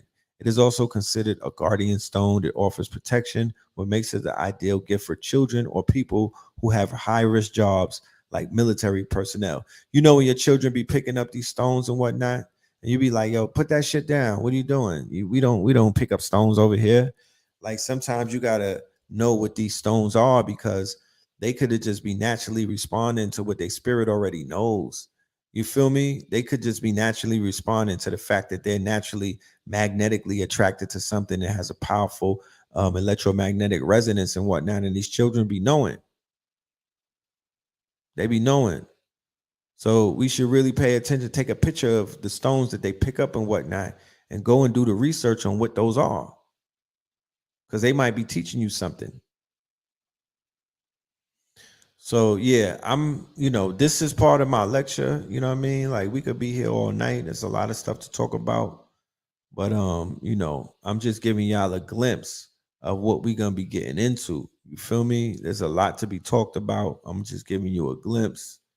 You know what I mean? Like, go and research this. I'll leave you with this. If you want to know about the origin of the KKK out here in Georgia, right? We talking about Georgia, right? Because we in Georgia, we in Atlanta, right? And it's a cloud over Atlanta. We want to understand the energy that runs Atlanta, right? We want to know about the energy that's most prevalent in Atlanta, right? We want to know about the invisible hand that's moving things in Atlanta and whatnot. We want to tap into some of the, that we want to pull the curtains back and see who are the players behind the scenes, baby. So go and research the Knights of Mary Fagan, right? The Knights of Mary Fagan is the same people who hung this man that you see in the picture called Leo Frank, right? Leo Frank is the man that they hung on, and that's the mob that went on the Stone Mountain on Thanksgiving and started the Ku Klux Klan. But the blood ritual was Leo Frank. That was the man that you saw hanging a few slides ago, right? They broke his ass out of jail. The mob takes him from the jail and they hung his ass, right there in Marietta, Georgia, right in Marietta, for everybody that lives in Marietta. You know what I'm talking about? So his case was the O.J. Simpson case of that day. Inside story of Georgia's greatest murder mystery, right? And it's been said that a black man had killed the girl Mary Fagan, right? Little Mary Fagan, right? Little Mary Fagan. The case even went to the Supreme Court, y'all. That's how big it was. It went to the Supreme Court. He was convicted and sentenced to death, but it was reduced to life. When they reduced it to life, angered people, the community members called the Knights of Mary Fagan took Frank from prison and lynched him. People posed for pictures with his dead body and made postcards with them. In 1986, though, Leo Frank was pardoned. Alonzo Mann confessed that he saw John Conley carrying Fagan's body to the basement. So it was a black man right there who was on trial too and whatnot, but he was they said that he was the one that killed her, but he got away. But yeah, that's just a glimpse of what we got. We got some information for y'all. That's just the warm up. You know what I'm talking about? That's really just the warm up as to what we're gonna be doing on Sunday with this lecture that we got coming up. The Fear of a BLACKAMOOR Messiah. I've been studying, you know what I mean? I've been in a lab. I'm gonna show you how they play in their hand and whatnot. I'm gonna break it down. I'm gonna walk you through it. You know what I mean? I'm going to be able to like I say, demystify and dismember whatever narrative that they're trying to paint or whatever narrative that they're trying to create. Don't ever let anybody talk to you about gun law, confiscating your weapons. There's too many weapons out here. Any of that kind of conversation, that right there is what we call a red herring. You know what I mean? That's Hegelian dialect. Don't even engage in that type of conversation because that's not even what we're talking about. What we're talking about is fear campaigns. What we're talking about is a mass distraction because there's some massive things going on in the universe. We talking solar flares. We talking the July 3rd alignment. You understand? We talking about big mama energy on this planet, moving shit around and whatnot. We talking about the real great reset. To this day. The real great reset. To this day. Not that shit that they doing over there with the economic, nah. The only thing constant is change. So don't ever let anybody make you feel like anything that's changing in society is a bad thing or an evil thing or something that you should lose sleep about and you should be afraid of. They know that the only thing is constant is change, and there'll be 10-year long fear campaigns on shit that's changing.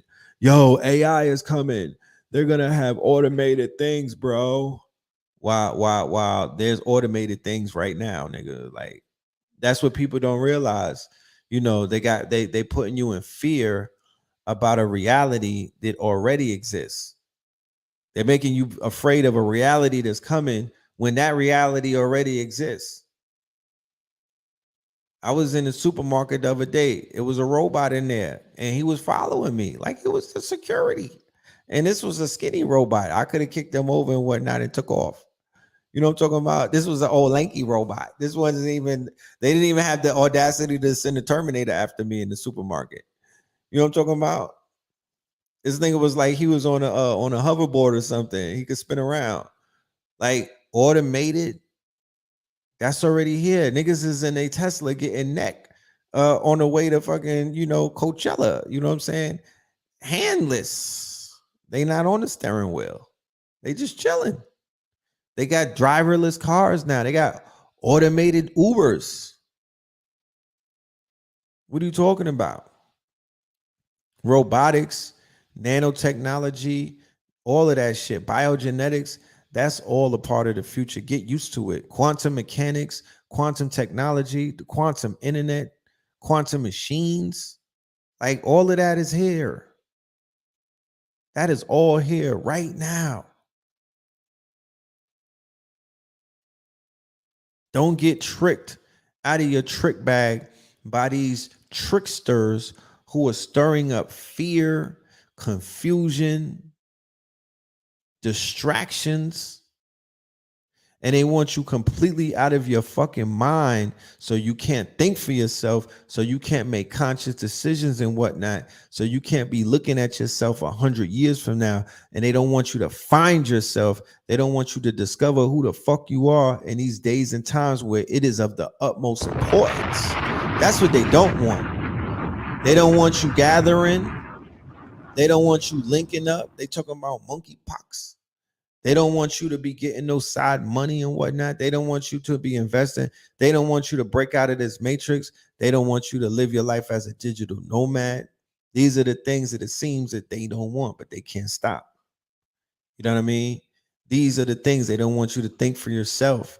They don't want you to see the quote unquote all of the other options that exist outside of mainly America, because this is where this is the box. You know, not to take anything else away from like the UK or the continent. You know, they got their own boxes and whatnot. But this box right here, this shit right here, this way of living and how they got us looking at ourselves, like they really will have you feeling like you are a fucking you know, like, you know what I'm saying? Like you in a Hunger Games and you know, like you really being hunted by a whole bunch of people. That's how they have you feeling in America. Like you really you know, and to be honest with you, that mind state it's become more prevalent from my standpoint, from where I see it. You know, people are beginning to succumb to that mentality. Yeah, you know, I ain't worth it, man. You know what I mean? Like, we not gonna make it, man. Like, oh man, shit is fucked up, man. We need to stop killing each other, man.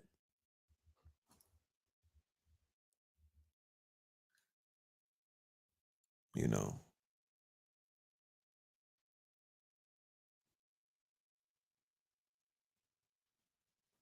They're killing off the people in the Congo for cobalt.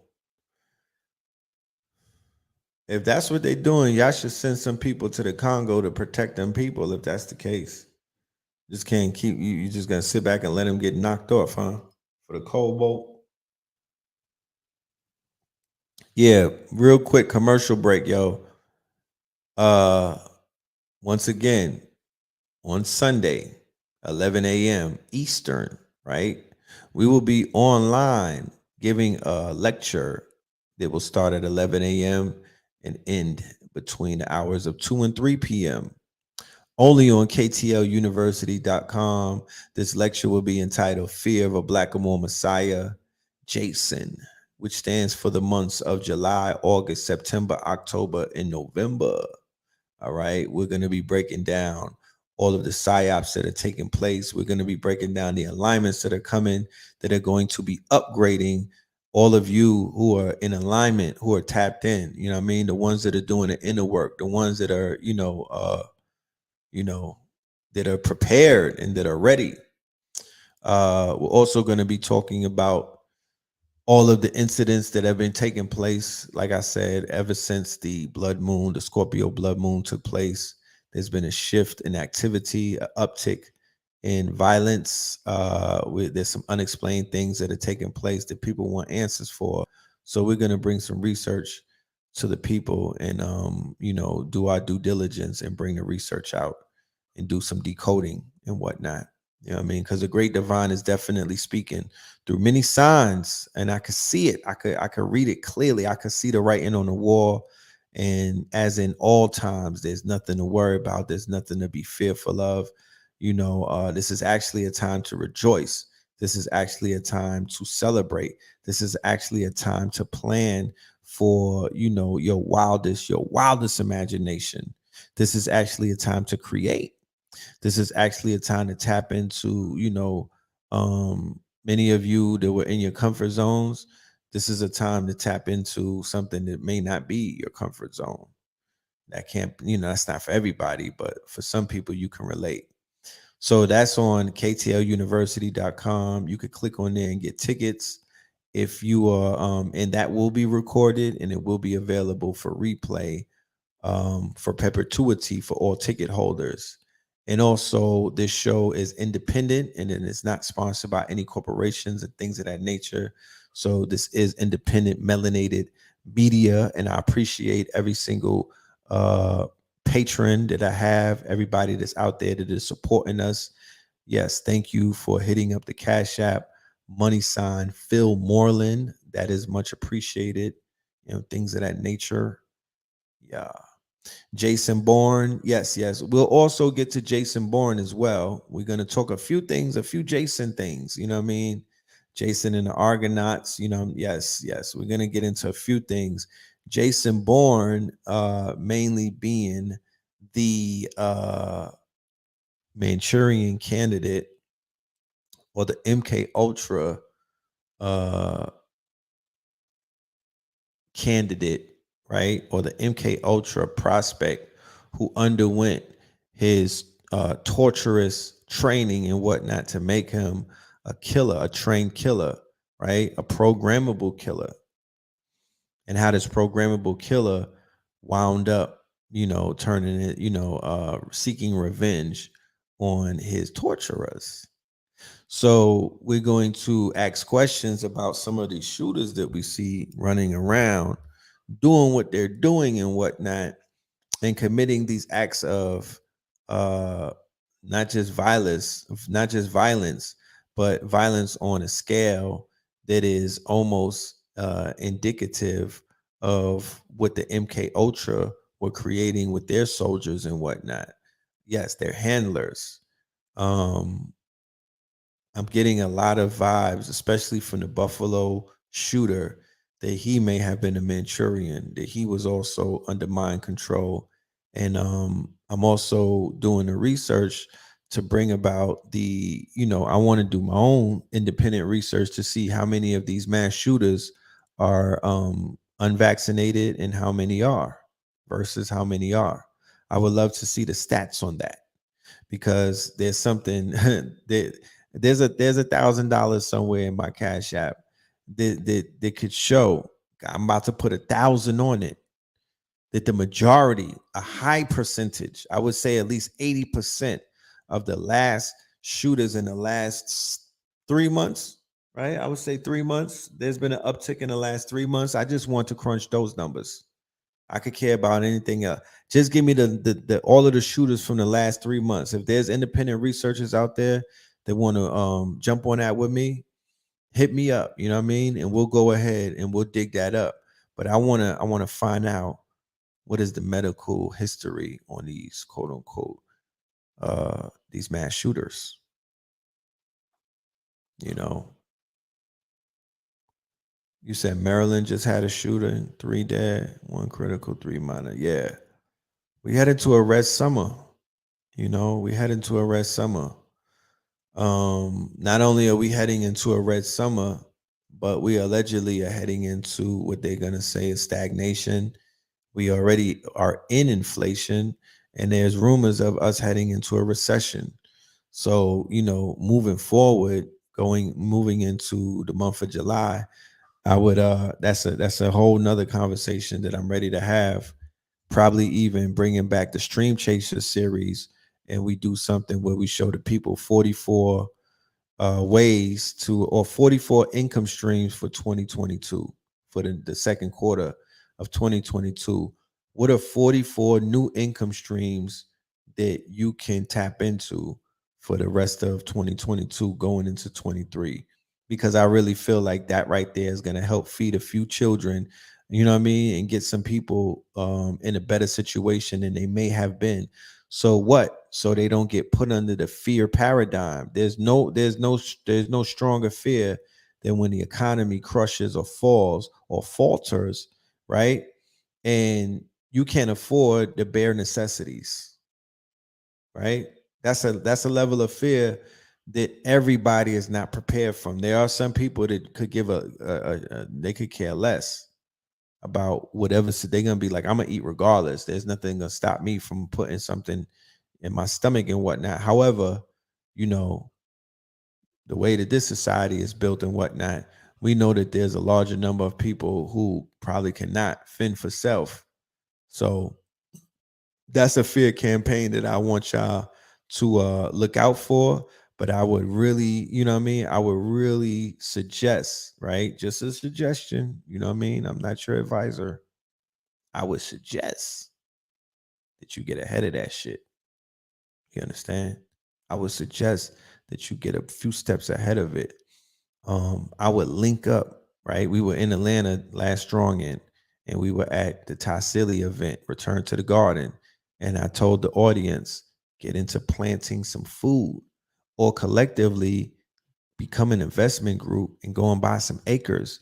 That's obviously the shit that's going down right now. That's the new thing in the community, that people are now building communities. They're in a new phase to where the possibilities in the next 10 years that we could actually live in our own communities off the grid, away from the quote unquote scrutiny and the mutiny of these people that we're around, that possibility is more doable, it's more attainable than it was a year ago.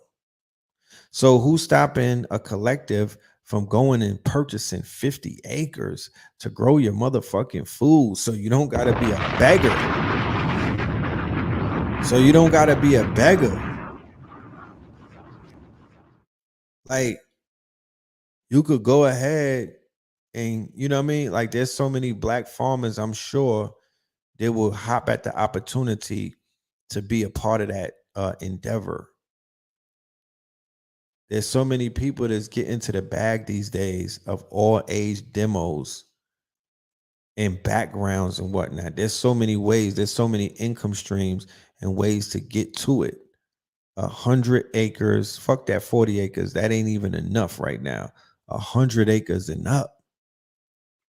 Whatever city that you live in, on the outskirts of those cities, if the city got regentrified, the gentrifiers left empty land. If the city is regentrified, if you live in a city that's being gentrified by the Romans, right, and the Greeks, which are the gentry, then that means that they've abandoned farmland or their rural quote unquote habitats. That's where you go ahead and you purchase either the land or you go ahead and purchase the real estate. But you're going to need that right now more than you need anything in the city because of the threat of the shortage of food to this day. To this day. And the advantage that you have is the internet. So you don't even have to be a skilled farmer. You don't even have to have skilled farmer. You could get on YouTube University and figure that shit out. There's all kind of people putting up their testimonials and giving up formulas and whatnot, step by step by step, from the budget to where you go to buy certain things to how you strike water. They got people online giving you the super duper blueprint. There's no excuses to this day. And we not raising no goddamn hogs and no cows and whatnot. We don't even need that right now. You could just get you a farmland and just, instead of them grazing the damn crops all the time, you could just populate 100 acres and just start growing shit. Multiple fruits and vegetables of all, you know, of all persuasions.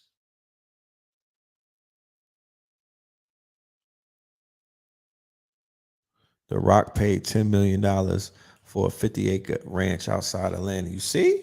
You know what I'm talking about? You see? You want some sheep? You know what I mean? Look.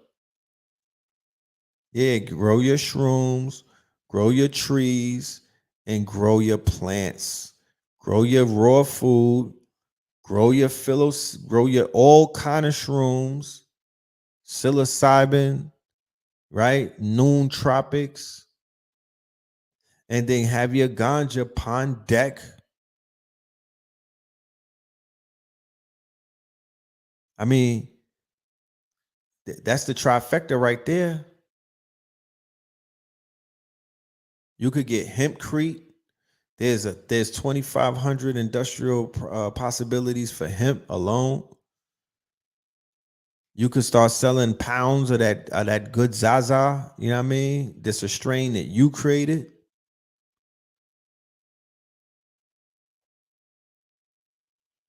Import, export. Then you growing, you know, you have ways to grow. You got greenhouses and whatever. You got ways to grow shit that would grow on the islands if need be. Trees, you know, I mean, come on now.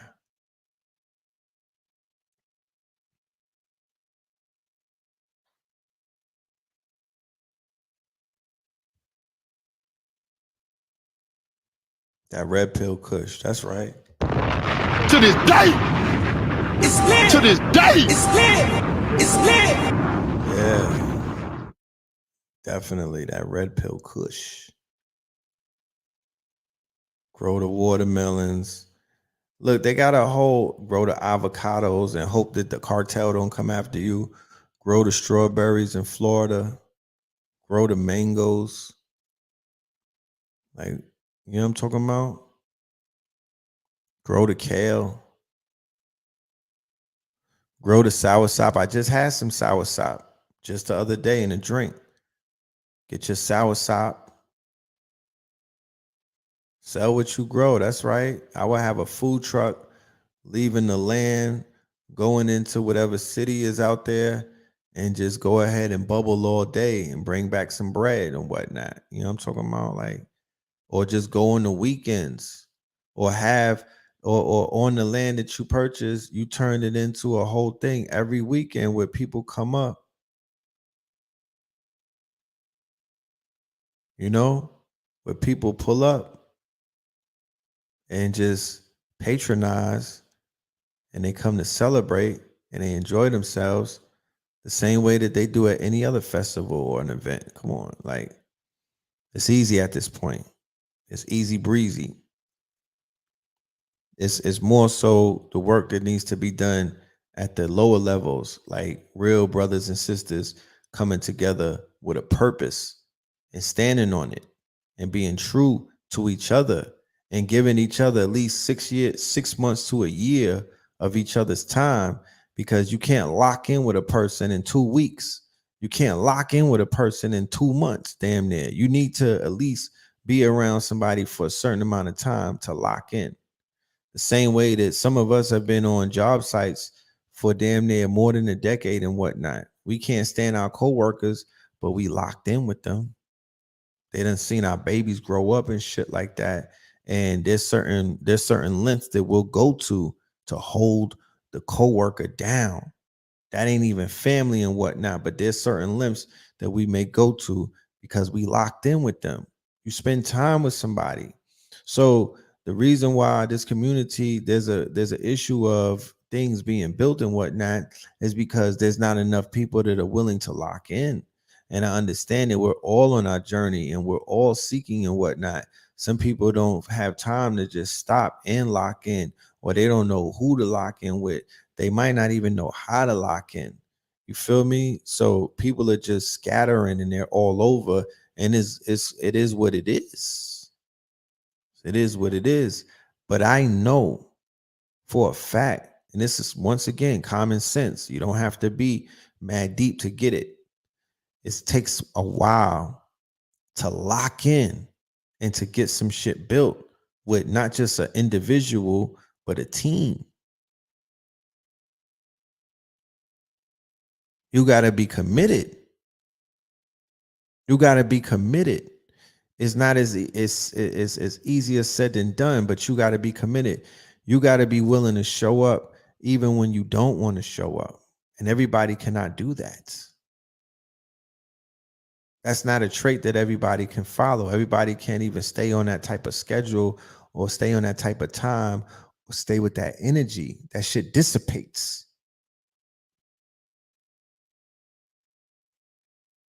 You know?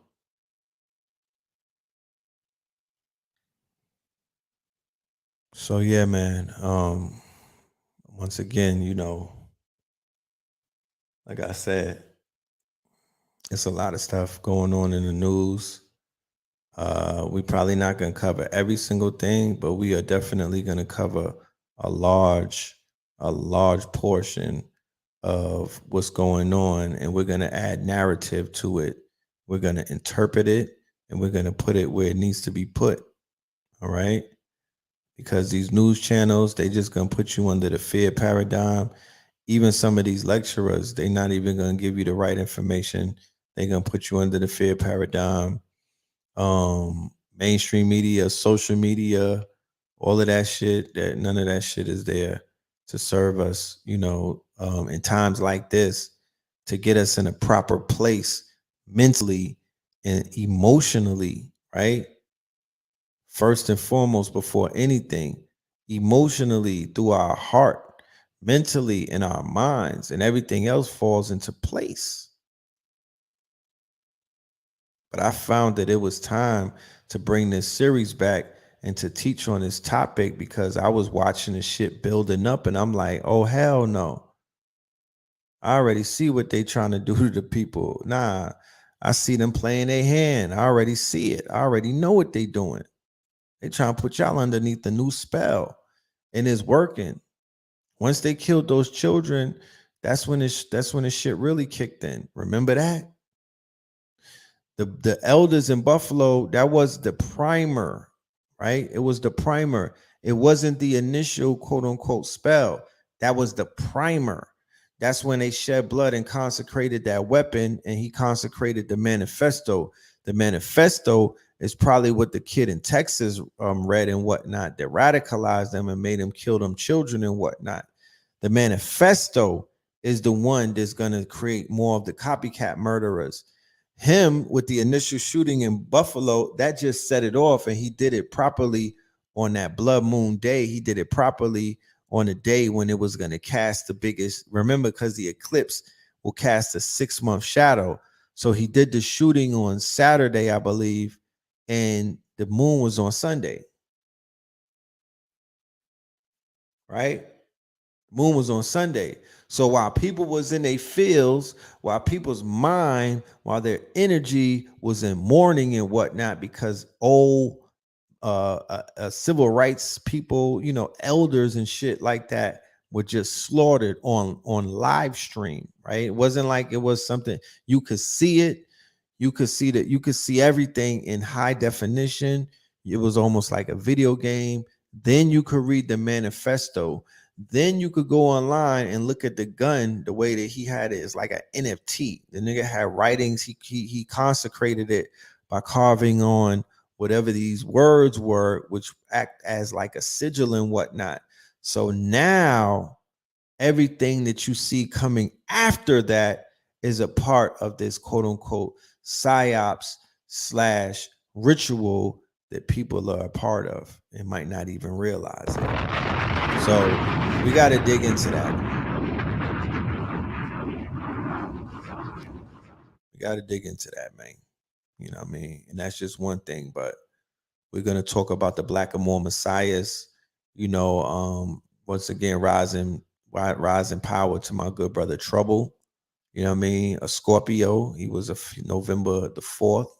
He got killed in Atlanta over the weekend in being in the bed, right, of one of his of a female who didn't necessarily warn him, right, that her ex-boyfriend had the house keys.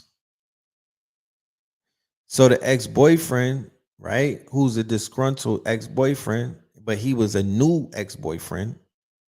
It was like they just broke up a few days ago. He comes in and pops the brother. Now, the irony or the sadness of that situation is if anybody lives in Atlanta, they know how much the brother Trouble has been through and what he survived and all of the things that he's probably, all of the close situations that he's probably been in where his life was almost, taken. Just to go out like that though, that wasn't that's an anomaly. That's abnormal. Like that don't just happen like that. The brother was definitely on a path to tap into his messianic power. He was dealing with a lot of, inner, doing inner work. Then he was also working with the youth and whatnot, with the youth violence. So when I see stories like that, it really reminds me that the messiahs amongst us, they're important when they're here. And so many of them are leaving and whatnot before they're able to even get into their true, their truly impactful work. Because sometimes we just warming up. Our magnum opus hasn't even been created yet. Our masterpiece hasn't even been created. This is just a warm up, my genius. This ain't the playoffs. You know what I'm talking about? This ain't the playoffs. So I want to see my Nagas in the playoffs. I want to see my BLACKAMOOR messiahs in the playoffs. I want to see them in the finals. I don't want to see them getting knocked out in round number 1 and whatnot. That's when you get killed before you like 20 something. I don't want to see him getting knocked off in the early rounds. Some of these brothers and sisters deserve that time span in order for their wings to expand, in order for them to fly. Some of them have some huge potential with them. That brother had a lot of potential in him. He had a lot of potential. I'm big on potential. Trouble had a lot of potential. Him I'm talking about, if he was to really, really get his shit, you know what I mean? Where, you know, where he was impactful on just helping young brothers in their rites of passage. Yeah, that part.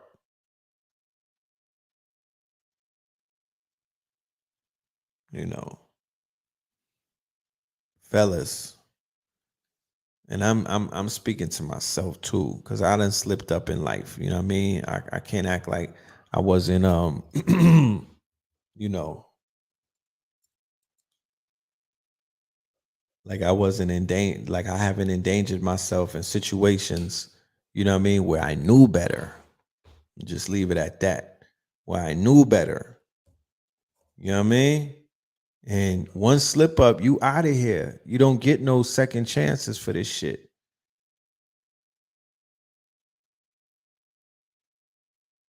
And like Kevin Samuels, the situation, you know, it's like you don't want to leave here the wrong way. You know what I mean? Like if you pray to the big man in the sky, or if you pray to yourself when you look in the mirror, you know, one of the things that you should slip in there is, yo, I don't know how my contract is set up and whatnot, but you know, I don't want to leave ugly. I don't want to leave this bitch down bad. I don't want to leave this shit super ugly. Like, let me go out in my sleep or something. Because that's not a good way to go with a stranger. She was, I don't know if she was a stranger. They was probably knocking boots and whatnot. But, you know, once again, would you rather be with her or somebody who loves you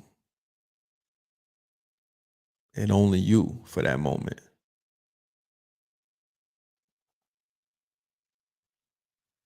You know?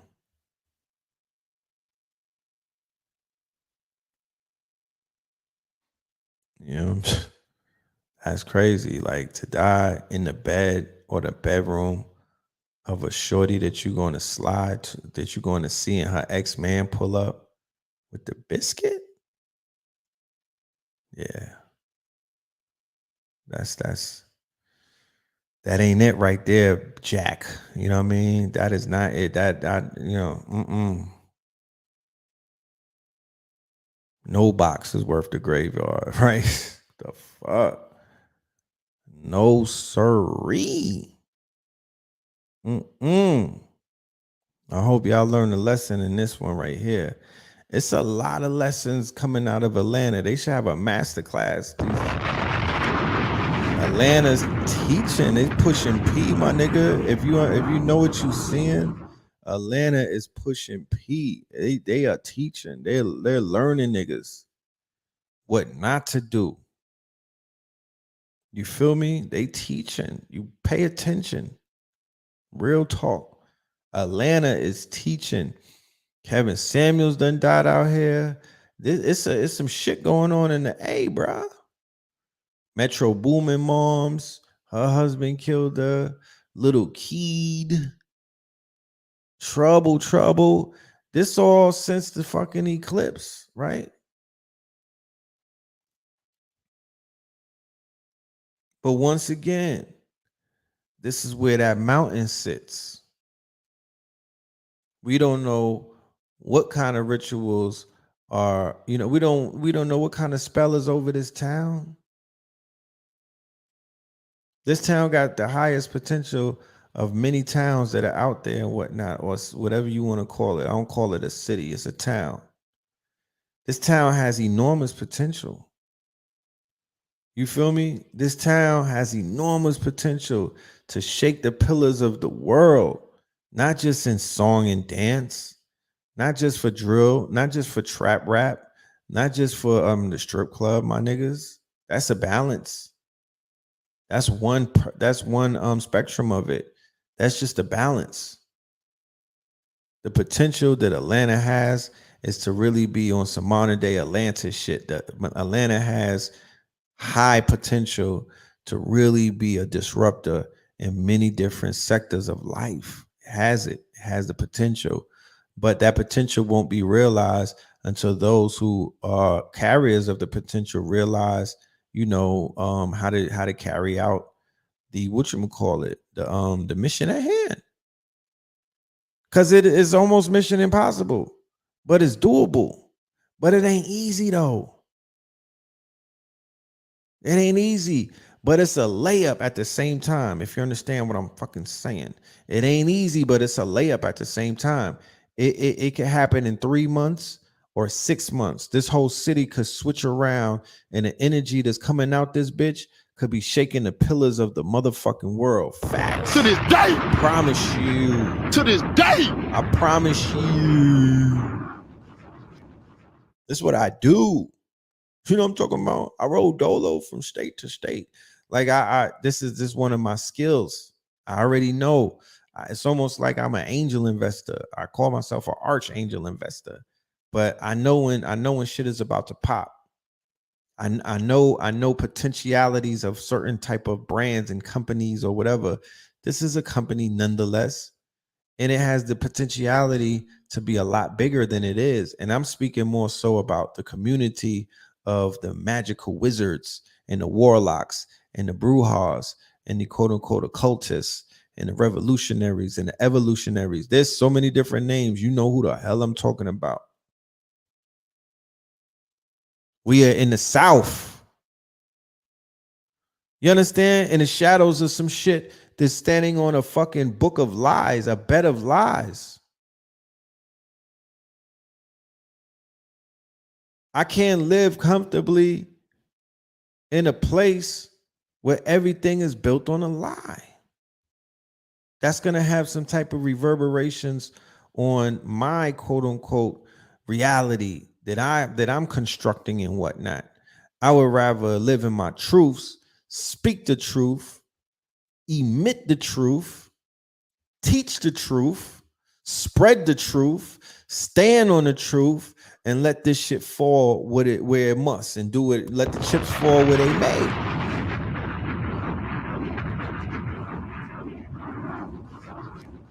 Let them fall where they may. Our treasures are buried in their libraries, in their lodges, in their homes, in their basements, in their buildings, in their institutions, in their banks. I promise you, y'all don't know what the fuck is going on out here. But this shit right here, this city right here, yeah. The city is waking up. And the potential is powerful. And, we're going to actualize that potential while we're out here. I'm not going to waste nobody's time. We're going to wake that crystal up. We're going to go on that crystal and we're going to wake that shit up. You know what I mean? I could give a fuck what's carved on the side of it. You know what I mean? That's the dark side of the moon. That doesn't have no kind of sway or no type of power over anything that we could get on that mountain and do, because we're aboriginal, indigenous to the mountains. To this day. Mountains connected to us. To this day. To our DNA. You know what I'm talking about? Them people just got here. How the hell they gonna tell you about a mountain that been here longer than them? Them people literally just got here, bro. You know what I'm talking about? They the last ones in the movie theater. So it starts on the 11th, which is Saturn Day. I'm praying to the ancestors that they make it a powerful day, and everybody that needs to be there is there. That's all I'm looking for. And we could start from there. Nothing is planned. We don't need to put nothing in planning. You know what I mean? We just need to let the great divine do what it always has done. And that's steer and guide all of us in the directions that we need to be steer and guided. You know what I mean? For our spirit guides to walk with us and to speak to us and to, lead us in the right direction, and everything else does what it needs to do. So I'm going to take the energy from that Saturday and I'm going to put it in that Sunday lecture. All right. And if you do come to the mountain, I will be offering the option to be at a brunch on Sunday to see it live. I'll let everybody know who pulls up what that option is, because if I get about 40 people to commit to that, then we'll just shift. We'll do it at the 640 Unity Cafe. We'll have some food and we'll learn some information and whatnot while we outside, because we outside this whole summer. So it's lit. Look out for us for Juneteenth. We're gonna let you know what's coming up with that. And there's some other things taking place, but we'll just leave it at that. Go to KTL University, get your tickets, and I will see you on Sunday. Love and light to everybody in the building. I appreciate your time. Hit the Cash App, $ Phil Moreland. Tell my mods thank you. Send them some emoji love in the chat room and whatnot. And with that being said, peace.